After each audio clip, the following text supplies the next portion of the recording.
All right, man, peace. So, brothers, a few months ago, I released a video called Do Multiracial People Have Identity Issues Volume 1, starring Stephen Curry and Aisha Curry. And it was in the midst of a myriad of narratives that the media was putting forth revolving around Aisha Curry and some of her quote-unquote controversial statements, as well as Stephen Curry's attempts to defend his wife, so on and so forth. And basically what I was addressing in that video is the understanding that I've always had pertaining to multi-ethnic or multiracial people, that they tend to try to compensate for their own confusion about their origins by pushing their own erroneous beliefs on others, especially demographics that they wished they belonged to with a sense of certainty. What I mean by that is this.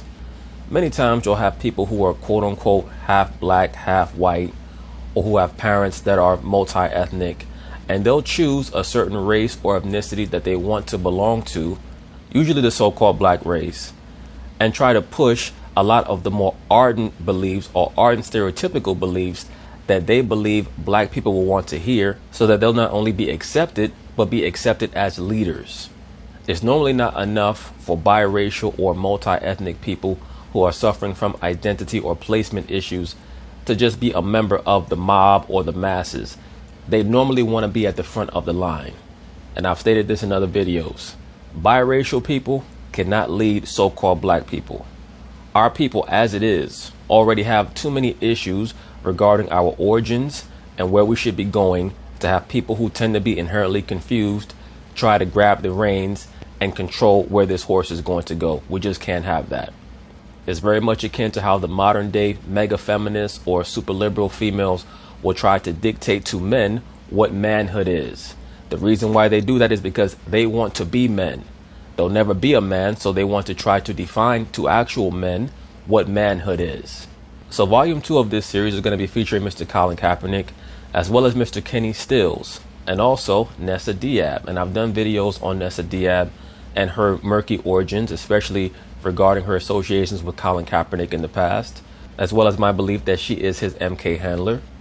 That is very, very rampant in the entertainment industry, believe it or not. As I've told you, brothers, also, most of these top level athletes, at least the ones who are Monarch programmed or who are MK assets as athletes in the entertainment industry, their wives are their handlers. I've also told you that in my view, Stephen Curry's wife is his handler. So we're just going to address this issue and certain motifs that are prevalent regarding the Colin Kaepernick narrative, especially pertaining to the promotion of biracial people trying to dictate to so-called blacks, especially over social media, what they should be upset by. And I also think that there's a direct correlation between that and another concept that I've touched on intermittently on this channel pertaining to super liberal Caucasians telling so-called black people how to think about social issues. So anyway, they're going to talk about it. I'm going to chime in. I think from a playing perspective, he absolutely should be in the league, but the reasons are out there as to why he's not. And for certain brothers who are listening to this video, the backdrop is they're asking the question of whether or not it would be smart for the NFL to give Kaepernick another chance. I don't think that smartness or intelligence is going to have anything to do with it.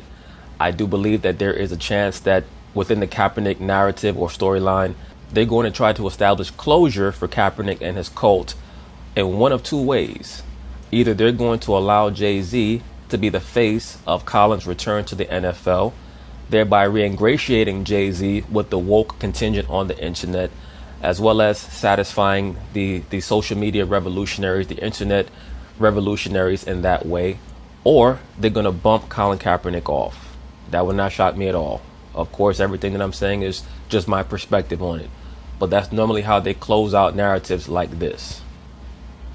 We think about Colin Kaepernick, and the best way for him to re-enter the league is to go to a familiar environment, meaning a coach that knows him, someone that knows his talents, and a scheme that will allow him to do his thing. There's only one place that does that.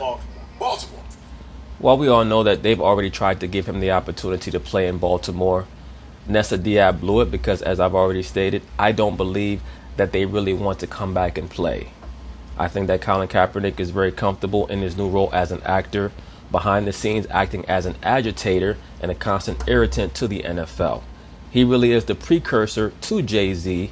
I do believe that Jay-Z's portion of the script was already pre-written, that he would act as the savior and basically the plug between the NFL and Jay-Z's corporate sponsors working behind the curtain, the cultural Marxist billionaires from overseas who want to use the NFL as a 0 point to socially engineer society and get everyone to accept quote-unquote equality, that being the embracing of Luciferian principles.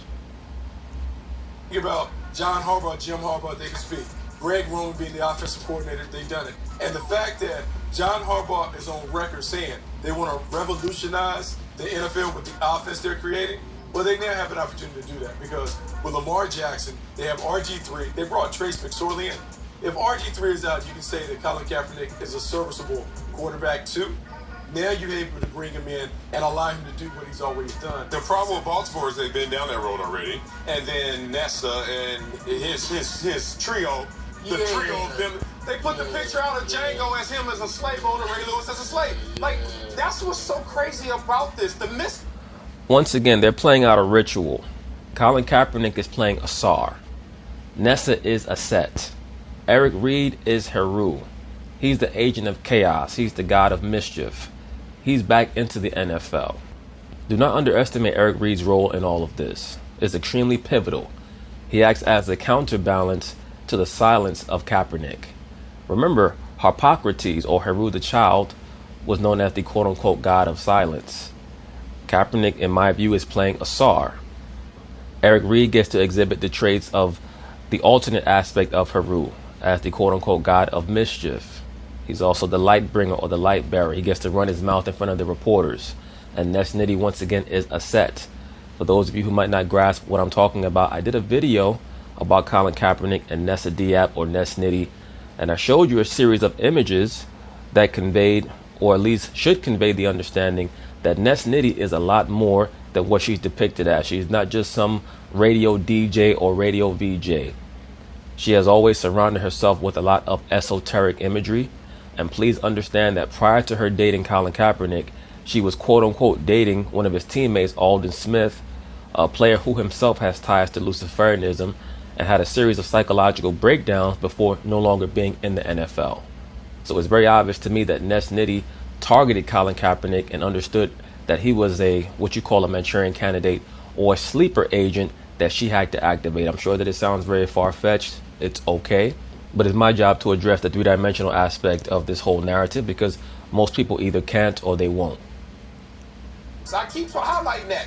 And it's amazing that, you know, and I call them the trio because I don't like to go through all the stuff. But when you're really effective... And notice this brother calls them the trio.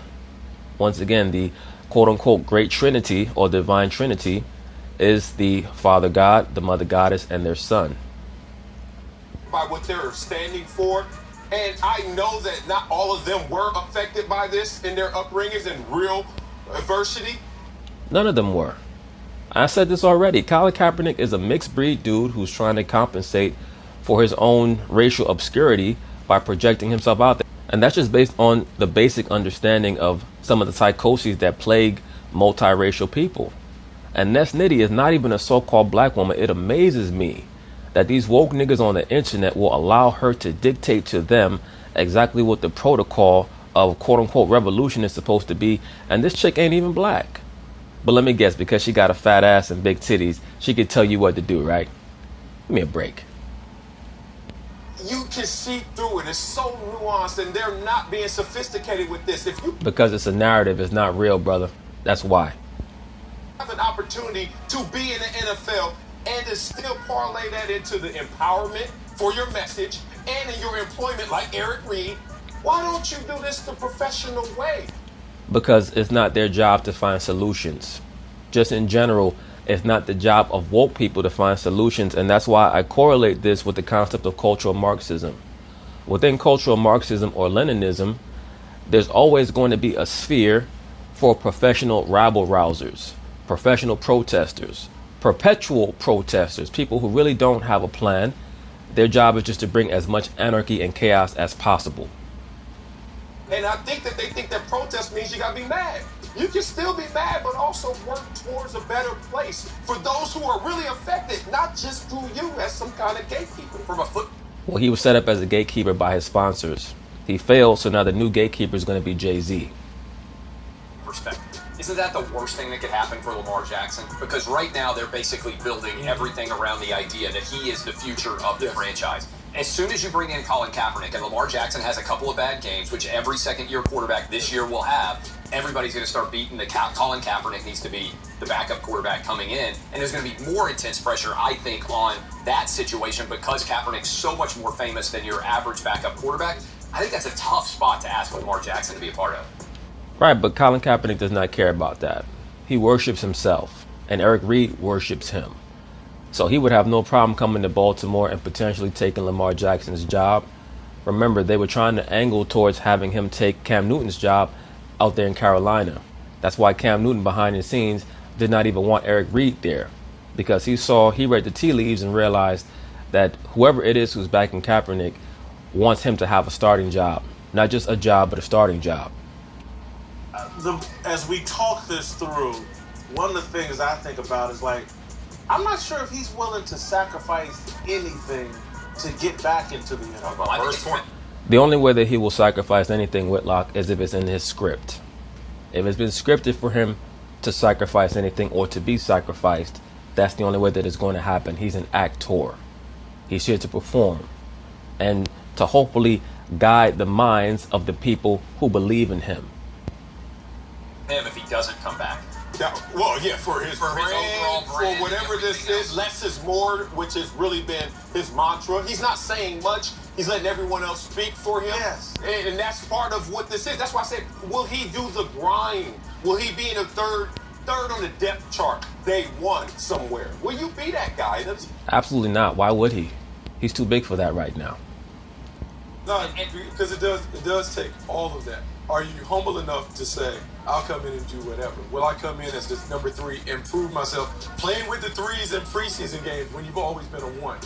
Kaepernick's cult, which includes the mainstream liberal sports media, have already crafted him as the ultimate martyr and victim. So how would it look that a team brings him in and has him playing with the third team and expects him to actually have to work to start again? When Kaepernick last was in the NFL, he was barely a capable starter. He was able to put up nice looking numbers, but he could not lead his team to wins or victories. And prior to that, he was on his way out of the NFL before he embraced this fake ass Huey P. Newton persona. It's all a facade. So no, he's not going to work from the bottom up.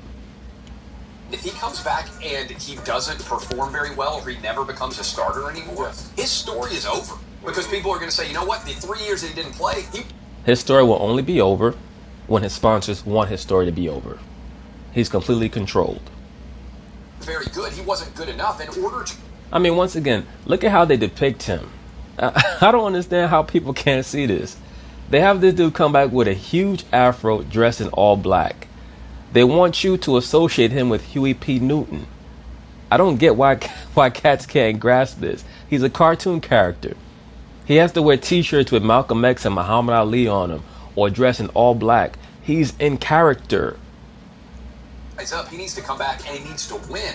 If he's just an average backup in the NFL, his power is over as a political force. Great point. I'm going to flip because I think I started this conversation like, well, maybe there's some upside to bringing him into the 10. As I think this through and we talk, I don't see the upside just because I don't think his goal really is playing football. I agree. Of course it's not. His goal is to promote chaos and anarchy. They believe in the concept of order out of chaos. He's a far more value behind the curtain, behind the scenes. That's why he doesn't speak and he doesn't engage. He's the proverbial Wizard of Oz of the sports world. Remember, in the film Wizard of Oz, the wizard established awe amongst all of the people of Oz because he utilized mystery and misdirection. It's the same concept for Colin Kaepernick. And Oz is meant to be an allusion to Asar or Osiris. That's why I state Colin Kaepernick is playing the role of proverbial Asar or Osiris, the hidden god, aka Amun-Ra. Or he would make a few little other decisions. And I'm not even talking about sacrificing, giving up, taking a knee. You take a knee, talk, come out publicly, defend your position. He can't do that. He has no position. His only position is on his knees, just like his followers, because he's a servant, just like his followers, because he really worships the super liberal Caucasian, just like his followers do, the so-called pro-blacks. They worship super liberal Caucasians. That's why they want that hug and that kiss on the forehead from them. Know yourself to be a leader. Quiet the noise around you from the people connected to you. Just do that. Show me that you're willing to say, hey, Leslie, I'm the man here. It's my job. You can't say that shit. That brother said code word and have that man have an epileptic seizure. Are you crazy? If you try to stand up to Ness Nitty, she gonna call back the agency and say, this dude is malfunctioning. Do something about him right now before I have him doing the Millie Rock as he vomits on himself. In the NFL, not yours. I'm going to be the voice on this. So I think the real goal here is just to dirty up the name of the NFL. Brothers, I cite this movie repeatedly, and I'll probably review it once my website is up. The original Total Recall starring Arnold Schwarzenegger and Sharon Stone. If you want to understand the concept of establishing the wife as the handler, you can examine that film. Of course, there's another film that recently came out called American Ultra, starring Jesse Eisenberg, where they also showed you the concept of having a strategically placed female there who the asset is made to believe is his quote-unquote girlfriend or his wife, but is actually his handler. It's the same thing over and over again. Ness Nitty is his handler. She's not just some regular radio VJ. She also spoke at the United Nations a few years ago. That's what he seems to be most into, him and his group, is they want to keep accusing the NFL of being rigged. You won't give me a job, you won't give me a job. Because they have to put pressure on the NFL from below. Jay-Z's job is now to act as the alter. He's the good cop to Kaepernick's bad cop. Jay-Z's going to do the same thing to the NFL that Kaepernick was trying to do, which is to bring in cultural Marxism, to establish Luciferianism as the overall culture of the NFL, or quote-unquote equality.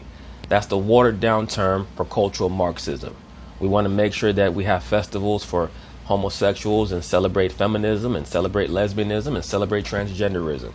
That's what Jay-Z is going to bring in. But the first thing that Jay-Z is going to do in tandem with the NFL is have a series of programs that will do the job of re-ingratiating himself with woke Twitter or black Twitter, or so-called black people who might be suspicious of what or why Jay-Z is there for. That's the first thing that they're going to do, is try to restore the trust among so-called blacks. Then they're going to have Jay-Z, at least in my view, most probably have Jay-Z be the face of the return of Colin Kaepernick. Whatever team Jay-Z is directly associated with will most likely be the team that re-signs Kaepernick, assuming that that's a part of the script. If it's not a part of the script, they're still going to have Jay-Z be the face of certain programs that will provide money for so-called black people. Maybe he'll be involved in certain statutory law changes in certain states. He'll get to be the face of that. But they have to bring the trust back to Sean Carter first, especially due to the fact that there's so much doubt in what his motivations are amongst so-called black people on the internet. So they're gonna work on that first. But the real goal is to promote Luciferianism, not only amongst the masses, but also amongst the so-called black masses through Jay-Z. He's a very, very high-level witch/warlock and a high-level Kabbalist. And so if you let him back in, I think he's going to end up embarrassing some people. One other team, the Eagles. They've lost a couple of backup quarterbacks. They've got a owner who has been very active, left-leaning. They've already won a Super Bowl, so the pressure is not necessarily on them to the same degree. And they've already given big money to Carson Wentz, so it's not like there's really a quarterback controversy that could possibly exist there. Maybe that's a move that they could be interested in making. But again, this goes back to what sacrifice you want to make and the points that Marcellus and Bucky are talking about, and you were talking about. If you're the backup quarterback, part of your job is helping the starters. And to not draw attention to yourself. Yeah, but it's also, it's like you're part of his preparation. Hey, does he got a guy to watch film with in the morning and talk about what they see? Yeah. Is Cap really into that? Well, he'll have to play that role. Once again, he's an actor. So if he is brought back, he's going to play the good soldier. He's going to allow whoever the starter is to fall on his face. But that might be part of the narrative as well. I believe that if Kaepernick is brought back, it'll be to a team where the starter's not very good. That's why you should look for Jay-Z to try to align himself to a team that does not have a great starter. so that when they do slide Kaepernick in, it does not look too suspicious. Or will he spend his free time like Eric Reed does, tweeting nonstop about how angry he is? Yeah. Eric Reed is just unstable. He's under the programming as well. I have very little doubt about that. That's why he's aligned so closely to Kaepernick. Also remember that he's a member of the same fraternity as Colin Kaepernick. And that one knee salute that the both of them do, which Bill Russell, the all-time great player formerly of the Boston Celtics, also did on the internet, that is a Kappa Alpha Psi pose, if I remember correctly. Look, it hits me, man. Because, like, walking down Rosecrans in the 80s, Slauson in the 90s, it's real. And then when I hear other people who say, I'm going to take that reality and I'm going to try and champion it, I'm going to try to be a face of it, I'm trying to uplift it and give power to that situation, I say you need to do that responsibly. And right, They can't do it responsibly, Marcellus Wiley. They can't do it responsibly at all because they don't care enough to do it responsibly. They're playing a role. They're actors. The so-called black plight is purely for monetary gain. That's all it's for. They have no solution. They have no intent on a solution. And as I tell you, brothers, wokeism is a major financial avenue today. People are going woke or acting like they're going woke just to expand their financial portfolio. That's why LeBron James is doing it. That's why Serena Williams is doing it. That's why Odell Beckham is doing it. Nike tells them to be more woke and to be more quote unquote socially conscious so that they can tap into that market of wokeness right now. And Nike is doing it at the behest of the what they call the far-leaning lefts in the political sphere. Because right now they're trying to figure out a way to offset what Donald Trump is bringing to the table. So they're desperate right now. this is irresponsible. You're calling the owners of teams slave owners, and then you're saying the NFL is about systemic oppression. Do you even know what the definition of systemic oppression is? It has to be a group. It has to be a multiples. I agree with you, brother, but we have to understand they're playing out the concept of the proletariat versus the ruling class. They're utilizing Leninist/Marxist tactics to try to equal out. That's why I state the term equality, quote unquote equality. That's a buzz term now, similar to homophobe or misogynist or racist per se. That's a term that gets thrown around irresponsibly, but the intent is to synchronize the proletariat with the ruling class. They're doing it in the NFL. That's why you have all these people calling everybody a slave master and an oppressor, so on and so forth. Everybody loves to play the slave now.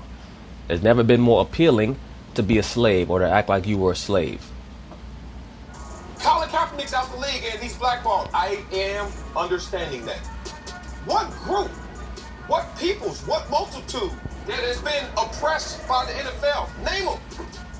Eric Reed is getting a check from the NFL and then talk about the systemic oppression.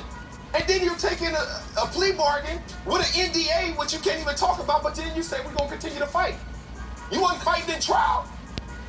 Where's the exposures of this? So, look. There's no need for him to fight in trial, or there was no need for him to fight during the trial because there was nothing to fight. That whole collusion shit, that was just a way for him to keep his name out there until they could figure out a way to put him aside and prep for Jay-Z to come on. That's all that ever was in the first place.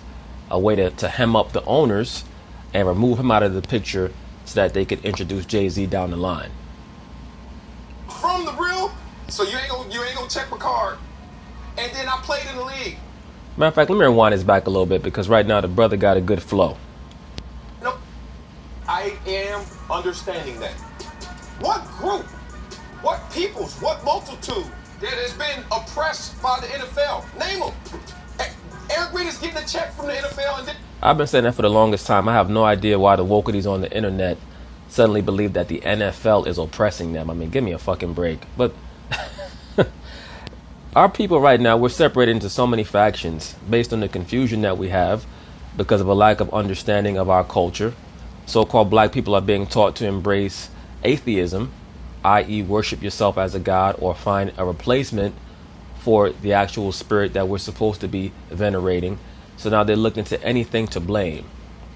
Because when you don't understand things from the spiritual perspective, you have to try to break things down carnally. That leads to frustration. And that's why the wokeities are always frustrated. They're always angry. profession. And then you're taking a plea bargain with an NDA, which you can't even talk about, but then you say we're going to continue to fight. You weren't fighting in trial. Where's the exposures of this? So, look. There's never going to be a real fight because their goal is not to revolt. The goal is to figure out a way to get validation from the Caucasian, the super liberal Caucasian specifically, pardon me. I'm from the real, so you ain't gonna check my card. And then I played in the league, and I know how it goes. It's not just who's the best guy, big, fast, strong, get on the field, run around, draw it in the dirt. There's a professionalism to this too. And it doesn't mean you gotta just sit there and abide by all what the owners and GMs and coaches are saying. But understand, if you are the man, then you have a different set of the rules when you're not. And he didn't play his game right. We need a mic so you can drop it. No, coming up. We need a mic so you can drop it. Good job, Negro.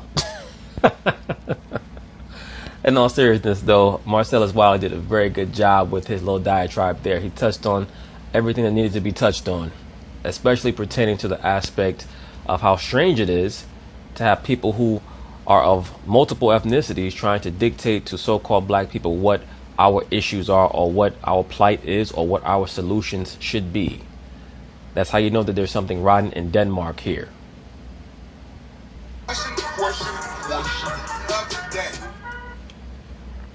Okay, so now, brothers, right here, we're going to continue where we left off pertaining to the topic of, do multiracial people have identity issues? Marcellus Wiley had a great flow on the topic. I mean, as he should. He was raised in an environment and in such a way that he should have a proper stranglehold on exactly what the various dynamics of this issue actually are and why they're manifesting themselves in the way that they are. So we're just going to continue. This was another segment in which he went in even harder on Kaepernick and Ness Nitty, Eric Reed, Kenny Stills, etc. All right, welcome back. Whitlock and Wiley. Jim Jackson's back with us. Time now for Darnell's question of the day. All right, take it away, Darnell. Yes, sir. Let's talk about Eric Reed, who continued his attack on the NFL this weekend. Check this out. When has Jay-Z ever taken a knee to come out and tell us that we're past kneeling?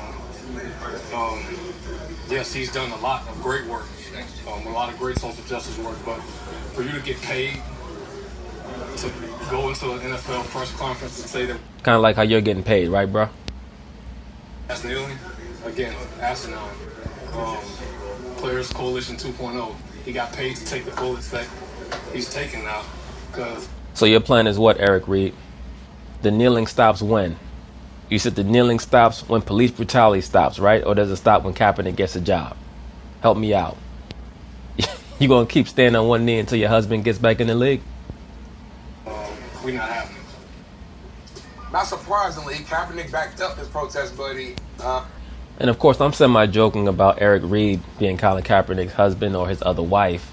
He's really his son, especially in the trinity of Asar, Aset, and Haru. But his inordinate devotion to Colin Kaepernick, he's a contributor to the misunderstanding that he claims people have in regards to what the protest is about, because all he talks about is Kaepernick. He doesn't really talk about what his solutions are for the issue that he claims he's protesting against, because you just can't expect the Caucasian man to have solutions. Part of being respected as a man is that you're able to come up with solutions and not just look to someone else to come up with them for you. Tweet out, quote, "My brothers Eric Reed, Kenny Stills, Albert Wilson continue to fight for the people, even in the face of death threats." I also meant to mention this. You'll always notice that when Kaepernick or Ness Nitty or Eric Reed speak, they always talk about the people. That's another tenet of Marxism. They'll always use that term, the people, because they claim to be for the people. In reality, that term people is just coded for proletariat, the worker. That's why I'm telling you, brothers, what they're doing right now is culturally Marxist, it's Leninist. They're using the same tactics that were used to establish quote-unquote communism. They have never moved past the people and continue to put their beliefs into action. Stay strong, brothers. Do you think these guys are in a big mistake going after Jay-Z? Huge. I don't think they're making a big mistake going after Jay-Z because it's part of their brand. Their brand is that they're the workers fighting against the big guy. When in all reality, Eric Reed and Colin Kaepernick are just part of this narrative. They're part of this theater that we're watching. which is meant to be a process through which Jay-Z ultimately becomes the winner. He's going to be the face of the restoration of Colin Kaepernick, I believe, in some way, shape, or form. And even if he isn't, he's going to be the middleman for a lot of the programs that the NFL creates. He is the quote-unquote black Frank Sinatra. He's the chairman of the board. So in the same way that Frank Sinatra was the plug, he was the middleman between the White House and the mafia, the entertainment industry and the White House, Jay-Z is going to be that same guy. He's going to play that same role in the sports world. That's why he has Rock Nation, and he's basically the middleman between the black aspect of the entertainment industry and the masses of people at large all across the world. Gigantic, enormous mistake. They've elected themselves the gatekeepers of what is and isn't black, and they're just not qualified. Boom. One, Jay-Z told you what he thinks of Kaepernick truly through his actions. He didn't go to Kaepernick to say, can I? Should I? He just did it. You know why? Because he's 007. That's why. And Colin Kaepernick is a lower level agent. Jay-Z does not have to go and tell Colin Kaepernick or ask him for permission. Jay-Z gets his orders from higher ups, not from Colin Kaepernick or Ness Nitty. As he said, we're beyond kneeling. You can keep kneeling. I'm going to take this baton from you as you're kneeling and now translate this into the two things that are most important in this whole conversation, which is the money and the power that can give the resources back to those who are underprivileged, underserved, and voiceless. And nobody's voiceless in this society. I've already stated that. That's part of the victimization program. And as I've already stated in other videos about this topic, even though I respect the intellect of Marcellus Wiley, he's a fan. By his own admission, he's a huge hip-hop head, and he admires Jay-Z. Jay-Z's just a pawn like everybody else. He's a very intelligent pawn, but that's all he is. He's a proxy. His job is to represent the interests of higher-ups, most likely overseas, most likely of the multi-billionaire variety and of the Luciferian, borderline satanic variety. When we look at this still shot here, look at how happy Roger Goodell is. Does he look like someone who's working in a partnership with another person? Or does he look like someone who has to work under another person? Roger Goodell has to report to Jay-Z when it comes to this initiative, believe it or not. that's been lost right now because of Kaepernick and the gestures that him and Eric Reed and Nessa are all following. It's good to see somebody finally mentioning Nessa as much as she needs to be mentioned. Because as I told you brothers years ago, she's the person who's telling Kaepernick what to do. The thing, Jay-Z is smart. You don't become Marcy Projects to billionaire and not be smart. And you don't go from Marcy Projects to billionaire in the entertainment industry without being willing to do whatever it takes to get to the next level. And I mean whatever it takes. Spidey sense that can read this. And Jay-Z is guilty of a lot of things. Giving Kaepernick a pass the same way I was guilty of giving him a pass. I was conflicted. From day one, I was against him kneeling. Because I said, get up and get those resources, because where we're from, your kneeling at kickoff has nothing to do with our situation. Not only that, but tell me where kneeling has ever had anything to do with having a ruling class mentality or being in authority or demanding respect. When has getting on one knee or two knees ever been symbolic of respect and demanding honor? I need one of Kaepernick's followers to help me out with that. Elucidate me, please. Tell me where getting on one knee has ever shown that you were in a commanding position, since he's supposed to be a leader. That's how you know he's not a leader. He's getting down on one knee like a slave. Unless you translate that, materialize it, and monetize it. Jay-Z waited long enough and finally said, I gotta step past this dude to get this right. Well, he was told you're going to step past this dude. They've been working together on this for well over a year now, Jay-Z and the NFL. And Jay-Z has been trying to show the NFL what type of power he has by telling other prominent black artists to not perform for the NFL, to let them know that he can do even greater things than that. This is an identity issue. You know why the identity of this movement has been lost? You know why the identity has been lost in this platform of kneeling, and what does it really mean? Because the identity of those who are leading it has always been in question. Agreed. Once again, biracial, multiracial people, they cannot lead so-called black people. Sorry. And I'm sure that there are going to be a lot of Negroes in my comment section, especially a lot of pro-blackity blacks, Talking about what about Malcolm X? What about this person? What about that person? At the end of the day, in order for you to lead so-called black people, you cannot be multiracial, multi-ethnic. You cannot have any doubts about your lineage. Malcolm X, even though he was multi-ethnic, he did not have doubts about his lineage. He did not struggle to fit in because he was a natural leader. And even with all that, his message was not the appropriate message for our people. And I'm sure that a lot of cats will get upset by that as well. That's why he ended up having to separate from the organization that he was a member of and trying to figure out where to go from there. The solution for our problems is the reestablishing of the culture that is intrinsically linked with our nation of people. And that has to do with the scriptures and the restoration of language, law, land, so on and so forth. If you don't have those things, you could never have respect or self-respect. And those things are not going to be fully reestablished until the fall of this global kingdom, which is in the process.